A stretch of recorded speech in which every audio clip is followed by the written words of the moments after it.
Folks, how's everybody doing? Today we're going to talk about some interesting market stuff with new Magic products. Specifically, the post-Bronze Age, what do we call it? The flashy era of starting with Throne of Eldraine with the collector boxes, but then Zendikar started with collector and set. Anyway, so we're going to talk about these recent products. You got the Throne of Eldraine, War of the Spark, the Guilds of Ravnica Allegiance, Core 20, Core 21, this little newer era. And it's interesting because there's very slow moving, quiet activity going on with it. I don't know specifically what's causing it, but I can very clearly tell you all. It's like week after week, Throne of Eldraine draft and collector boxes are just ticking up by it's literally like $1 or $2 a week. It's bizarre. And then it's like one less seller per week. It's just this super slow motion thing where if you really didn't pay attention, you wouldn't even notice anything's going on. Same thing with War of the Spark. Now, War just has the draft boxes, but same thing. Like one less seller, a couple less boxes, and it's just tweakingly, slowly moving up. And it's just like, huh. Like it's almost suspicious that it's so smooth and calmly moving like this. And yeah, then you go over like the Guilds and Ravnica Allegiance, the Guilds and Allegiance boxes, and just like Core 20, it's this slow, quiet movement. No one's talking about it. There's no dramatic catalyst. There's no specific card that's gone to $6,969.69 a piece. There's no like ex-girlfriend card. There's nothing bizarre. It's just like this slow moving, but it's like if it moves so slow, you don't talk about it and you don't really notice it. And I almost find that suspicious because it's almost like someone's going out of their way to intentionally just, boop, buy one. Let's wait a week. Boop, buy one. Okay, wait, Sunday? Every Sunday we're going to buy one.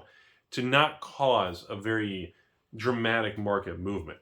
And the reason I bring that up is because, again, in 2016, 2017, that's exactly what I did with the infamous like Bazaar of Baghdad type situation. I didn't want to just go on there and buy them all and try to do a buyout quickly because then the market swings and you lose money and you cause problems.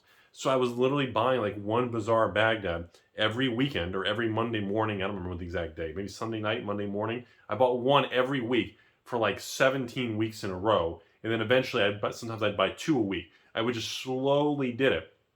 Of course, at the time, Bazaars were about $650. And, you know, I feel like a similar concept is being applied to some of these boxes to maybe some collectors or evil investors or store owner or maybe a distributor or whoever that maybe missed out on these products or maybe thought, Rudy's just pumping and dumping, same old thing, you know, and they're like, well, wait a minute. You know, it's kind of like what happened with me if I'm on Kitty Cat, remember? I'm on Kitty Cat, I kept like 2 cases and I was selling them to patrons for $79. Nobody bought them, it cut it off, went out of print, and I actually had to go back later on and started buying them on Kitty Cat for between 90 and 105 a box and to build my 500, 600, 700 box position.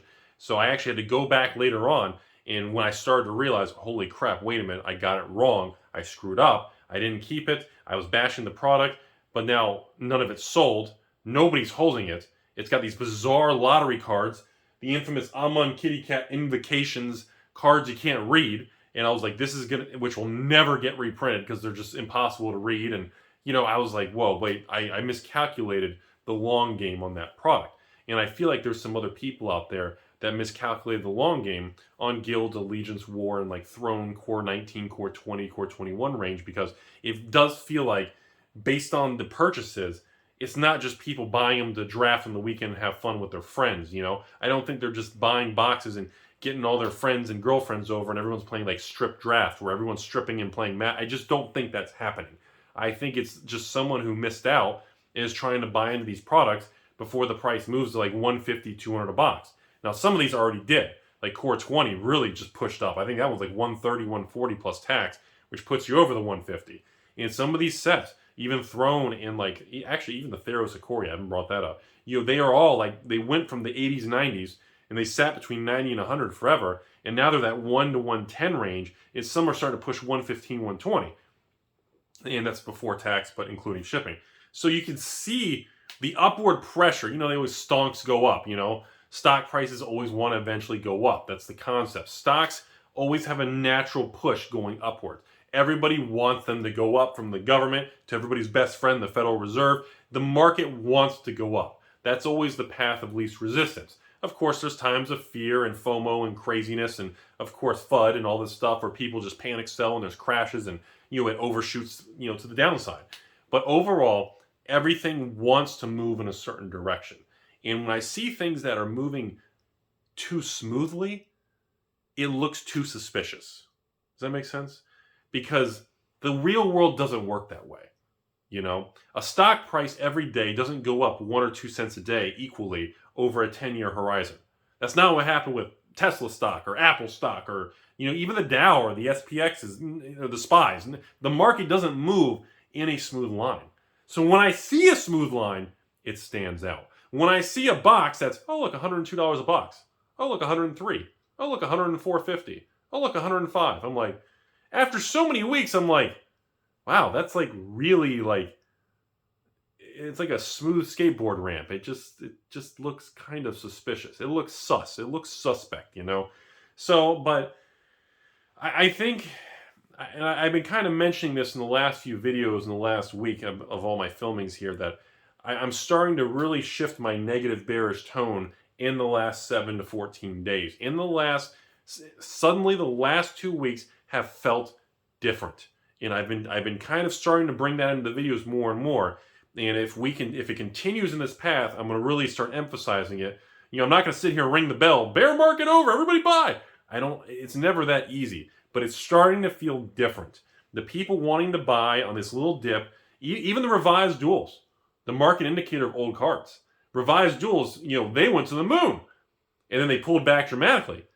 And now they stopped pulling back. The buy list isn't going down anymore. Actually, a few of the cards have actually been upticked by about 10%. Buy list of a card that went down, buy list of some cards that were at 200 are back to 250. Some that were 300 or 325. You're starting to see that little bit of a bid come in, a little bit of a bid hitting the market to add support. And it's getting my attention, because if this is a first inning of a new cycle, there were a lot of cards that didn't really drop a lot. There's a lot of sealed product that didn't drop a lot. And if we're going to have another cycle upwards, Bazaar Baghdad's still a $3,000 plus card on average. It didn't even pull back to $1,500 to $2,000. It pulled from like $3,500 to like $2,900. Okay, well, if we're going to enter another cycle, is that going to go to $5,000, $6,000, $7,000? I mean, Tabernacle never pulled back to $1,000 or $2,000. It maybe would have pulled back from like $6,000 to $5,000 or $4,000. It didn't do anything. And if we start another cycle where that $4,000 tabby is now going to go to 8 to 10 with another leg up, that's what I'm paying attention to right now. There's like an age-old thing, and it kind of applies to equities, and it applies to crypto and collectibles. And there's a lot of people out there that would rather buy Bitcoin or Ethereum. There's a lot of people that would rather buy a crypto higher in price than when the crypto is flat or at a better deal, because they would rather be more confident in the trend of the market. And that applies to stocks too. There's a lot of people that would rather buy XYZ stock as it's breaking its new high, because that's showing it's going to probably break out and have a new trading range, versus people like me who are suckers for a deal. I'm a sucker for a deal. If I see something tank in price, it gets me all excited. It gets me wound up. It gets a rise out of me. I'm like, whoa, wait a minute. Okay. Wait a minute. That $1,000 card is only $400. It's reserve list. All right, I'm getting excited here.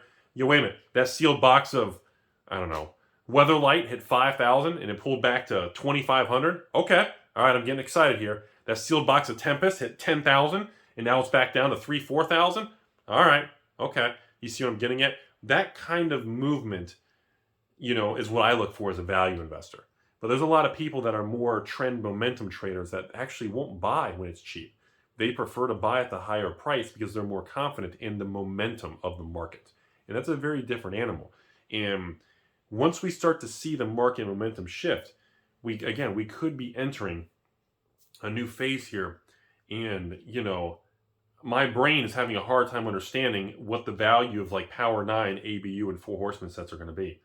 Even sealed product of Urzas and Tempest and Golden Era, reserve list boxes, or sealed product of even Silver Age stuff, sealed product of Bronze Age stuff, War of the Spark, the last of the sealed product of Bronze Age. What's going to happen to that? Is that thing going to go $200, $300, $400? Is Kaladesh going to be $1,000 box?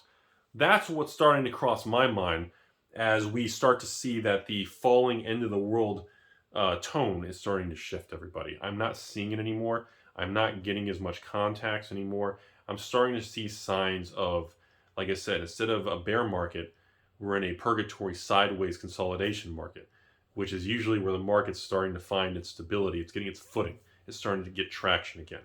So it's going to be a very interesting ride moving into the end of the year here to see, what is going to happen on all these different collectibles, because it's been a wild 2020, 2021. And what's the ground floor going to be moving into 2022? So that's all I got. I'm just going to walk slowly off camera, and I hope you guys have a great day.